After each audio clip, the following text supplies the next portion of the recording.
الحكمة الحقيقية تأتي من معرفة أنك لا تعلم شيئا.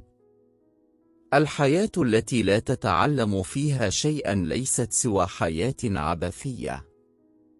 الجمال هو الإبهار الذي يأتي من الداخل ويتجاوز الجمال الظاهري. افعل الخير ولا تتوقع الشكر.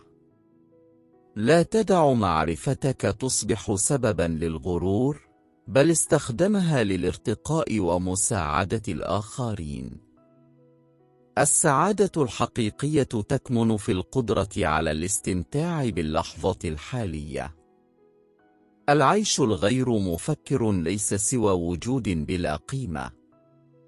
الحقيقة لا تتغير بناء على الآراء أو العواطف. الشجاعة هي أن تتوقف عن خشية الموت وتبدأ في خشية عدم الحياة الحقيقية. من يعرف الخير يفعل الخير. لا يوجد خير في الجهل. الأصدقاء الحقيقيون هم تلك النفوس التي تصعد معك عندما تسقط.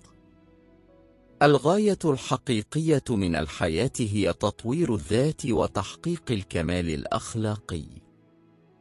الحياة ليست سعيا لاكتساب الثروة، بل سعيا لاكتشاف المعنى الحقيقي والحقيقة. اعمل على تحسين نفسك بدلا من الاهتمام بالتشهير بالآخرين. عليك أن تعيش حياة تستحق أن تتذكرها. الإيمان بالنجاح هو الخطوة الأولى نحو تحقيقه. ليس الأموال هي مقياس الرجولة والقيمة، بل الأفعال والأخلاق. التفكير الصحيح هو أن تسأل وتتساءل وتبحث عن الإجابات. الجودة ليست في الكمية، بل في القيمة. الإنسان الحكيم هو الذي يعرف نفسه. الرأي السخيف يحتاج إلى صديق حكيم. العمل الجد يفضي إلى النجاح والتحقيق. الصداقة الحقيقية تقاس بالنصيحة والتوجيه الصادق. احفظ صاحبتك الطيبة واستمتع بأوقاتك. التفكير الصحيح هو أساس الحكمة.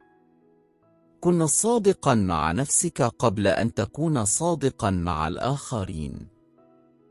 العقل النقدي يولد من الشك والاستفسار والبحث عن الحقيقة.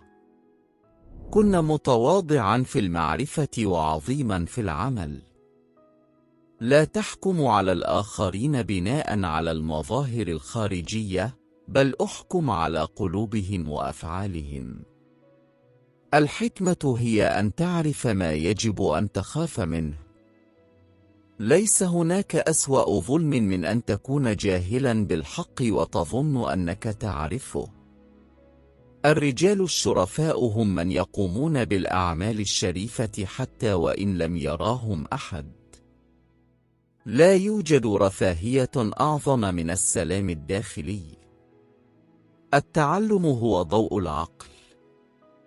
العمل الجيد هو مصدر السعادة والرضا الداخلي.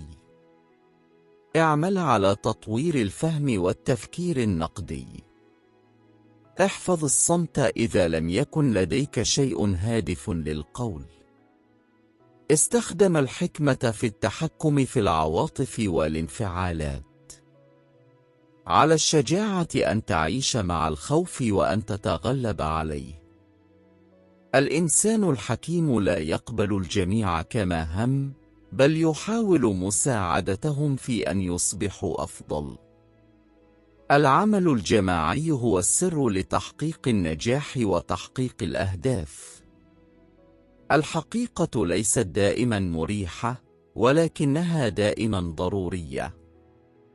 استمع بعمق وتحدث بحذر. لا تخاف من الاختلافات، فهي تثري العقول وتوسع الآفاق. توقع الأفضل، ولكن كن مستعدا للأسوأ.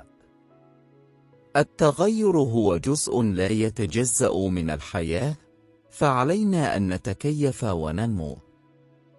لا تتردد في الوقوف في مواجهة الظلم والظلمة. احترم الآخرين واحترم آرائهم ومعتقداتهم حتى وإن اختلفت عنك. لا تضيع وقتك في الشكوى والتذمر، بل استخدمه في تحقيق التغيير والتحسين.